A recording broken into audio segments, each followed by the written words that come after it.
ಎಲ್ರಿಗೂ ನಮಸ್ಕಾರ. ಸ್ಯಾಟಿಸ್ಫ್ಯಾಕ್ಷನ್‌ಗೆ ನಿಮ್ಮೆಲ್ಲರಿಗೂ ಸ್ವಾಗತ. ವೆಲ್ಕಮ್. ಇವತ್ತಿನ ಟಾಪಿಕ್ಕು ಅನಿವಾಸಿ ಬದುಕಿನ ಮತ್ತೊಂದು ಮುಖ. ಜನ ಏನು ಯೋಚನೆ ಮಾಡ್ತಾರೆ ಸಾಮಾನ್ಯವಾಗಿ, ನೀವು ಭಾರತದಿಂದ ಅಮೇರಿಕಕ್ಕೆ ಹೋದವರು ಯಾವಾಗಲೂ ಎಲ್ಲ ಸಮಯದಲ್ಲೂ ಸುಖವಾಗಿ ಸಂತೋಷವಾಗಿ ಇರ್ತೀರಾ, ನಮಗಿಂತ ಹೆಚ್ಚಿಗೆ ದುಡ್ಡನ್ನು ಸಂಪಾದಿಸಿ ನಿಮ್ಮ ಆರ್ಥಿಕ ಮಟ್ಟ ಸುಧಾರಿಸ್ಕೊಂಡಿದೆ ಅನ್ನೋ ರೀತಿಯಲ್ಲಿ ಸಾಮಾನ್ಯವಾಗಿ ನೀವು ಭಾರತಕ್ಕೆ ಹೋದಾಗ ಅಥವಾ ಇಲ್ಲೇ ಸಹಜವಾಗಿ ನಿಮ್ಗೆ ಆ ರೀತಿ ಒಂದು ಕಾಮೆಂಟ್ಗಳು ಕೇಳ್ಪಡುತ್ತೆ.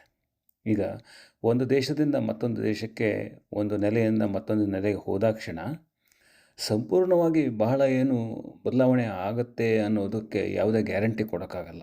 ಯಾಕಂದರೆ ಆರ್ಥಿಕವಾಗಿ ಏಳಿಗೆ ಹೊಂದೋದು ಒಂದು ರೀತಿಯಾದರೆ, ಬೇರೆ ರೀತಿಯಲ್ಲಿ ಕೂಡ ನಾವು ಅದಕ್ಕೆ ತಕ್ಕ ಬೆಲೆಯನ್ನು ಕಟ್ತೀವಿ ಅನ್ನೋದು ಇವತ್ತಿನ ಒಂದು ಮುಖ್ಯವಾದ ಪಾಯಿಂಟ್.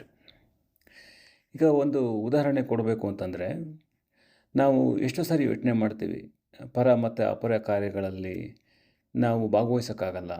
ಒಂದು ದೇಶದಿಂದ ಮತ್ತೊಂದು ದೇಶಕ್ಕೆ ಬಂದಾಗ ಈವನ್ ಇಫ್ ಯು ಗೋ, ವರ್ಷಕ್ಕೆ ಒಂದು ಸರ್ತಿ ವಾಪಸ್ ಹೋಗಿ ಬಂದರೂ ಕೂಡ ಅದು ನಿಮಗೆ ಸಾಕು ಅನಿಸಲ್ಲ.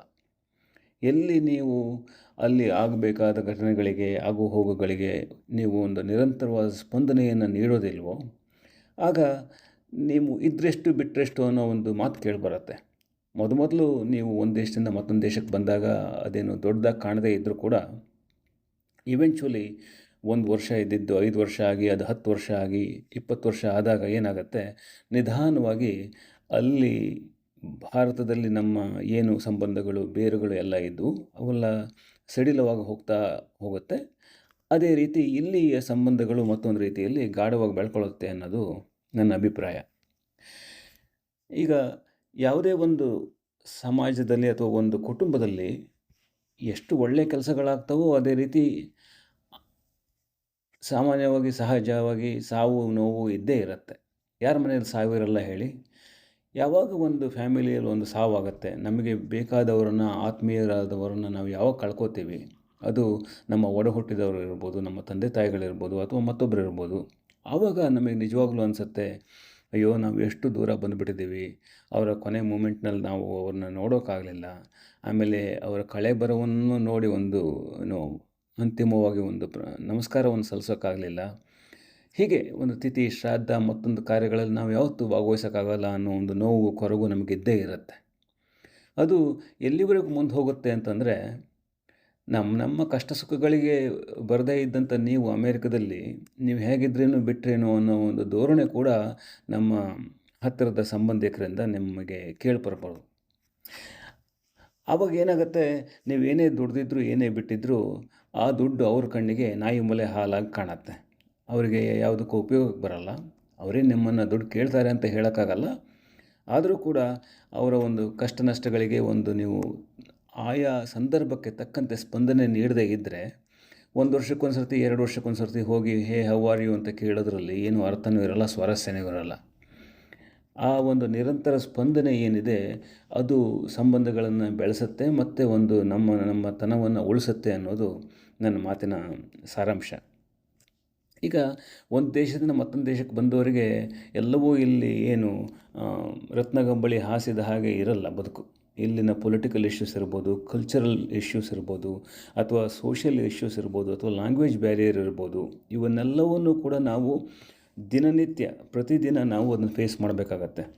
ಇದು ಯಾವತ್ತಿದ್ರೂ ಕೂಡ ನಮ್ಮ ದೇಶ ಅಂತ ನಾವು ಎದೆ ತಟ್ಕೊಂಡು ಹೇಳೋ ಒಂದು ಮಟ್ಟವನ್ನು ತಲುಪಬೇಕಾದ್ರೆ ಬಹಳ ಕಷ್ಟಪಡಬೇಕಾಗತ್ತೆ. ಆ ಕಷ್ಟ ಅನ್ನೋದು ಏನು ಅಂದರೆ, ಒಂದು ತಿಳುವಳಿಕೆಯ ರೀತಿಯಲ್ಲಿ ಒಂದು ಹೆಚ್ಚಿನ ಮಟ್ಟವನ್ನು ಪಡೆಯೋದು, ಅಥವಾ ಒಂದು ಸಾಮಾಜಿಕ ಲೆವೆಲ್ನಲ್ಲಿ ಒಂದು ಹೆಚ್ಚಿನ ಒಂದು ಗುರುತಿಸ್ಕೊಳ್ಳುವಂಥದ್ದಾಗೋದು, ಇವೆಲ್ಲವೂ ಬಹಳ ಮುಖ್ಯ.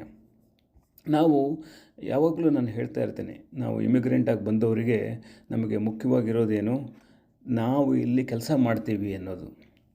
ಒಂದು ಸರ್ತಿ ಆ ಕೆಲಸದ ನೆಲೆ ಯಾವಾಗ ಶೇಕ್ ಆಗುತ್ತೆ, ಅಥವಾ ನೀವು ಅದು ಒಂದು ಕೆಲಸ ಬಿಟ್ಟು ಮತ್ತೊಂದು ಕೆಲಸಕ್ಕೆ ಸೇರೋದಿರ್ಬೋದು, ಅಥವಾ ಕೊನೆಯ ಪಕ್ಷ ಒಂದು 20-30 ವರ್ಷ ಕೆಲಸ ಮಾಡಿ ಆಮೇಲೆ ನಿವೃತ್ತಿಯನ್ನು ಹೊಂದೋದಿರ್ಬೋದು.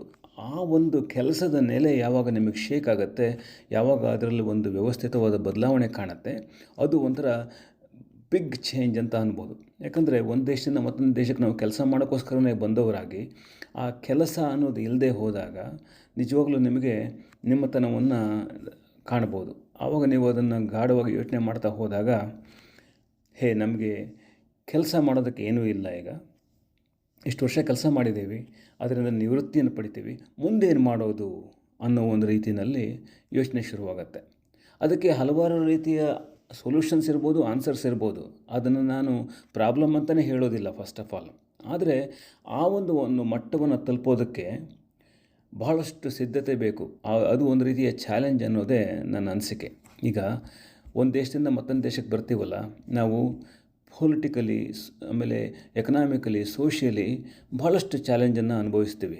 ಈಗ ಪೊಲಿಟಿಕಲಿ ಅಂದರೂ ಕೂಡ ಇಲ್ಲಿನ ಒಂದು ಪೊಲಿಟಿಕಲ್ ಸಿಸ್ಟಮ್ಗೂ ನಮ್ಮ ಇಂಡಿಯನ್ ಪೊಲಿಟಿಕಲ್ ಸಿಸ್ಟಮ್ಗೂ ವ್ಯತ್ಯಾಸ ಇದೆ. ಇಲ್ಲಿ ನಾವು ಸಕ್ರಿಯವಾಗಿ ಭಾಗವಹಿಸದೇ ಇದ್ದಾಗ ಇವತ್ತು ಕೂಡ ಏನಾಗುತ್ತೆ, 10, 20, 30 ವರ್ಷದಿಂದ ಹಿಂದೆ ಬಂದವರು ಕೂಡ ಇಂಡಿಯನ್ ಪಾಲಿಟಿಕ್ಸ್ ಬಗ್ಗೆ ನಾವು ಯಾವತ್ತೂ ಕಾಮೆಂಟ್ ಮಾಡ್ತೀವಿ. ಅಲ್ಲೇ ಆಗು ಹೋಗುಗಳನ್ನು ತೊಗೊಂಡು ನಮ್ಗೆ ಏನಾಗಬೇಕು, ಒಂದು ರಾಜ್ಯದ ಮಟ್ಟದಲ್ಲಿ, ಒಂದು ರಾಷ್ಟ್ರದ ಮಟ್ಟದಲ್ಲಿ ಅನ್ನೋದು ಒಂದು ಪ್ರಶ್ನೆ. ಆನ್ ದ ಅದರ್ ಹ್ಯಾಂಡ್, ನಮ್ಮ ಮನಸ್ಸು ಯಾವಾಗಲೂ ಕೂಡ ಅಲ್ಲಿನ ಆಗು ಹೋಗುಗಳಿಗೆ ಒಂದು ತುಡಿತವನ್ನು, ಸ್ಪಂದನವನ್ನು ನೀಡುತ್ತೆ. ಅದು ಅಷ್ಟೇ ಸಹಜವಾಗಿ ಇಲ್ಲಿನ ಆಗು ಹೋಗುಗಳ ಒಂದು ತುಡಿತ ಆಗೋದಿಲ್ಲ ಅನ್ನೋದು ನನ್ನ ಅಭಿಪ್ರಾಯ. ಹಾಗೆ ನೀವು ಕಲ್ಚರಲ್ ಇಶ್ಯೂಸ್ ಅಂತ ತೊಗೊಂಡ್ರೆ, ಬರೀ ಒಂದು ಭಾಷೆ ಅನ್ನೋದು ಒಂದು ಬ್ಯಾರಿಯರ್. ಈಗ ಕಲ್ಚರಲ್ ಡಿಫ್ರೆನ್ಸಸ್ ಏನಿರುತ್ತೆ ಅಲ್ಲಿ ಇಲ್ಲಿ ಅನ್ನೋದಕ್ಕೆ, ಆ ಒಂದು ಅಸಿಮಿಲೇಷನ್ ಆಗೋದಕ್ಕೆ, ಈ ಅಮೇರಿಕನ್ ಕಲ್ಚರ್ಗೆ ನಾವು ನಮ್ಮನ್ನು ಹೊಂದ್ಕೊಳ್ಳೋದಕ್ಕೆ, ನಮ್ಮ ಮುಂದಿನ ತಲೆಮಾರು ಹೊಂದ್ಕೊಳ್ಳೋದಕ್ಕೆ ಭಾಳಷ್ಟು ಸಮಯ ಬೇಕು. ಮತ್ತು ಅದರಲ್ಲಿ ಭಾಳಷ್ಟು ವ್ಯತ್ಯಾಸ ಕೂಡ ಇರುತ್ತೆ. ಒಂದು ಫ್ಯಾಮಿಲಿಯಿಂದ ಮತ್ತೊಂದು ಫ್ಯಾಮಿಲಿಗೆ ಅವರು ಹೇಗೆ ಹೊಂದ್ಕೊತಾರೆ ಅಂತ. ಈಗ ಉದಾಹರಣೆಗೆ, ಎಷ್ಟೋ ಫ್ಯಾಮಿಲಿಗಳು ಭಾರತದಿಂದ ಅಮೇರಿಕಕ್ಕೆ ಬಂದು ಇಲ್ಲಿನ ಒಂದು ಜನಜೀವನಕ್ಕೆ, ಒಂದು ಆಹಾರ ಪದ್ಧತಿಗೆ, ಒಂದು ಸಿಸ್ಟಮ್ಗೆ ಒಗ್ಗಿಕೊಂಡಿದ್ದಾವೆ. ಆನ್ ದ ಅದರ್ ಹ್ಯಾಂಡ್, ಬೇಕಾದಷ್ಟು ಫ್ಯಾಮಿಲಿಗಳು 30-40 ವರ್ಷ ಇಲ್ಲಿದ್ದರೂ ಕೂಡ ಅವರು ತಮ್ಮದೇ ಆದ ತಲೆಮಾರಿನ ಒಂದು ಊಟ, ಉಪಚಾರ, ಉಪಹಾರ ಮಟ್ಟನ್ನು ಇವತ್ತಿಗೂ ನಡ್ಸ್ಕೊಂಡು ಬರ್ತಾ ಇದ್ದಾರೆ. ಅದರಲ್ಲಿ ಇಂಥದ್ದು ತಪ್ಪು, ಇಂಥದ್ದು ಸರಿ ಅಂತ ಹೇಳೋಕ್ಕಾಗಲ್ಲ. ಆದರೆ ಈ ಕಲ್ಚರಲ್ ಡಿಫ್ರೆನ್ಸಸ್ ಏನಿದೆ, ಆ ಡಿಫ್ರೆನ್ಸಸ್ ಅನ್ನೋದು ಅಸಿಮಿಲೇಷನ್ ಅನ್ನೋ ಒಂದು ಆಪರ್ಚುನಿಟಿ ಮತ್ತು ಚಾಲೆಂಜನ್ನು ಕೂಡ ಪ್ರತಿಯೊಬ್ಬ ಇಮಿಗ್ರೆಂಟಿಗೆ ಅವ್ರ ಮುಂದೆ ಇಡುತ್ತೆ. ಸೊ ಹೀಗೆ ನೀವು ಮುಂದೆ ನೋಡ್ತಾ ಹೋದಾಗ, ಈ ಕಲ್ಚರಲ್ ಐಡೆಂಟಿಟಿ ಅಂತ ಏನು ಬರುತ್ತೆ, ನಿಮಗೆ ನಿಮ್ಮದೇ ಆದ ಒಂದು ಸಾಂಸ್ಕೃತಿಕ ಅಸ್ಮಿತೆ, ಆ ಒಂದು ಸಾಂಸ್ಕೃತಿಕ ನೆಲೆಗಟ್ಟು ಏನಿದೆ, ಅದು ನಿಮಗೆ what used to be native is no longer native. ಅದಕ್ಕೆ ನೀವು ಯಾವುದೇ ಒಬ್ಬ ಅನಿವಾಸಿ ಕನ್ನಡಿಗರ ಜೊತೆ ಮಾತಾಡಿದಾಗ ನಮಗೆ ಸಹಜವಾಗಿ ನಮ್ಮ ಭಾಷೆ, ನಮ್ಮ ಭಾವನೆ, ನಮ್ಮ ಏನು ನಾವು ಸಂವೇದನೆಗಳನ್ನು ವ್ಯಕ್ತಪಡಿಸ್ತೀವಲ್ಲ, ಅದರಲ್ಲಿ ಬಹಳಷ್ಟು ವ್ಯತ್ಯಾಸಗಳಿರುತ್ತೆ. ನಮ್ಮ ನಡೆ ನುಡಿ ಆಚಾರಗಳಲ್ಲಿ ಬಹಳಷ್ಟು ವ್ಯತ್ಯಾಸ ಇರುತ್ತೆ. ನಾವು ಒಂದು ವಿಚಾರದಿಂದ ಮತ್ತೊಂದು ವಿಚಾರಕ್ಕೆ ಹೇಗೆ ಸ್ಪಂದಿಸ್ತೀವೋ ಅದರಲ್ಲಿ ಭಿನ್ನತೆ ಇರುತ್ತೆ. ಅದು ಏನಾಗುತ್ತೆ, ನಾವು ಮೇನ್ ಸ್ಟ್ರೀಮ್ ಇಂಡಿಯಾದವ್ರ ಜೊತೆ ಕಂಪೇರ್ ಮಾಡಿದಾಗ ಒಂದು ಒಳ್ಳೆಯ ಘಟನೆ ಇರ್ಬೋದು, ಒಂದು ಕೆಟ್ಟ ಘಟನೆಗಿರ್ಬೋದು, ನಾವು ಅದನ್ನು ಹೇಗೆ ನೋಡ್ತೀವಿ ಅನ್ನೋ ಒಂದು ಮೂಲಭೂತವಾದ ದೃಷ್ಟಿಕೋನವೇ ಬದಲಾಗತ್ತೆ. ಸೊ ಹಾಗಾಗಿ ಈ ನಾವು ಅನಿವಾಸಿತನ ಅಂತ ಏನು ನಾವು ಅಲ್ಲಿಂದ ಇಲ್ಲಿಗೆ ಬರ್ತೀವಲ್ಲ, ಅದರಿಂದ ನಾವು ಕಲಿಯೋದು ಭಾಳ ಇದೆ. ಆಮೇಲೆ ಜೀವನ ಪರ್ಯಂತ ಇದು ಒಂದು ರೀತಿಯ ಒಂದು ಹೋರಾಟ, ಒಂದು ಸಾಧನೆಗೆ ಒಂದು ಆಸ್ಪದವನ್ನು ಕೊಡುತ್ತೆ ಅನ್ನೋದು ನನ್ನ ಅಭಿಪ್ರಾಯ. ಇನ್ನು ಕೊನೆಯದಾಗಿ, ಈ ಒಂದು ಎಕನಾಮಿಕ್ ಇಶ್ಯೂನೇ ತೊಗೊಂಡ್ರೆ ನೀವು, ಈ ಎಂಪ್ಲಾಯ್ಮೆಂಟ್ ಇರ್ಬೋದು ಅಥವಾ ನಿಮಗೆ ಒಂದು ಸೋಷಿಯಲ್ ನೆಲೆ ಏನಿರ್ಬೋದು, ನಾವು ಅಲ್ಲಿ ಭಾರತದಲ್ಲಿದ್ದಾಗ ಒಂದು ಮಧ್ಯಮ ವರ್ಗದ ಕುಟುಂಬದಲ್ಲಿದ್ವಿ.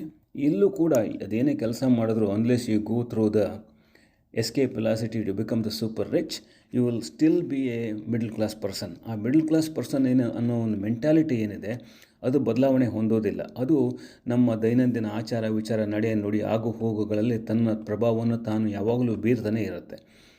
ಆದ ಕಾರಣ ನೀವು ಅನಿವಾಸಿಗಳಲ್ಲಿ ಎಷ್ಟೋ ವರ್ಷದಲ್ಲಿ ಅಮೇರಿಕದಲ್ಲಿದ್ದರೂ ಕೂಡ ಅವರು ಅಕಸ್ಮಾತ್ ಭಾರತಕ್ಕೆ ಬಂದರೆ ಅವರಲ್ಲಿ ನೀವು ಹೆಚ್ಚಿನ ಒಂದು ವ್ಯತ್ಯಾಸವನ್ನು ನೋಡಿರಲಾರ್ರಿ. ಸೊ ಇದು something that comes to my mind. ಕೆಲವರು ಹೇಳ್ತಾರೆ, ನೀವು ಎಷ್ಟು ವರ್ಷ ಇದ್ದರೂ ಬದಲಾವಣೆಯೇ ಆಗಿಲ್ಲ ಅಂತ. ಅದನ್ನು ನಾವು ಪಾಸಿಟಿವ್ ಅಂತ ತೊಗೊಳ್ಬೇಕೋ ಅಥವಾ ಅದು ನೆಗೆಟಿವ್ ಅಂತ ತೊಗೊಳ್ಬೇಕೋ ಗೊತ್ತಾಗಲ್ಲ. ಆ ಬದಲಾವಣೆ ಅನ್ನೋದು ಏನಾಗುತ್ತೆ, ಕೆಲವೊಂದು ಗ್ರ್ಯಾಜುವಲಾಗಿ ಬದಲಾವಣೆ ಆಗೋದೆಲ್ಲ ಆಗಿ ಹೋಗುತ್ತೆ. ನಮ್ಮ ಒಂದು ಕೋರ್ ಇನ್ಫ್ರಾಸ್ಟ್ರಕ್ಚರ್, ನಮ್ಮ ಒಂದು ಕೋರ್ ಮನಸ್ಥಿತಿ ಏನಿದೆ, ಅದು ಯಾವತ್ತೂ ಬದಲಾವಣೆ ಆಗೋಲ್ಲ ಅನ್ನೋದು ನನ್ನ ಅಭಿಪ್ರಾಯ. ಸೊ ಬಾಟಮ್ ಲೈನ್ ಏನು ಅಂತಂದರೆ, ಒಂದು ದೇಶದಿಂದ ಮತ್ತೊಂದು ದೇಶಕ್ಕೆ ಬರ್ತೀವಿ, ಆ ಒಂದು ಫಿಸಿಕಲ್ ಡಿಸ್ಟೆನ್ಸ್ ಏನಾಗುತ್ತೆ, ನಮಗೆ ಇವೆಂಚುಲಿ ಹೊಡೆತ ಕೊಟ್ಟು ನಮ್ಮನ್ನು ನಮ್ಮ ದೇಶದಿಂದ ಬೇರೆ ಮಾಡುತ್ತೆ. ಸೊ ನಾವು ಇಲ್ಲಿಯವರಾಗದೆ ಅಲ್ಲಿಯೂ ಇರಲಾರದೆ ಒಂಥರ ತೊಳಲಾಡ್ತೀವಿ. ಕೊನೆಗೆ ಅಂತಿಮವಾಗಿ ಆ ತೊಳಲಾಟವನ್ನೆಲ್ಲ ಮೀರಿ ಇಲ್ಲಿಯವರೇ ಆಗಿ ನಾವು ಏನು ಸ್ಪಂದನೆ ಮಾಡಿಕೊಂಡು ಇಲ್ಲಿಯವರೆಗೆ ಉಳಿತೀವಿ.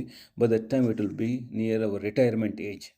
ಸೊ ಆ ಒಂದು ಪ್ರಬುದ್ಧತೆಯನ್ನು ಪಡೆಯೋದಕ್ಕೆ ಭಾಳ ಕಷ್ಟಪಡಬೇಕಾಗತ್ತೆ, ಭಾಳ ಹೋರಾಟ ಮಾಡಬೇಕಾಗತ್ತೆ.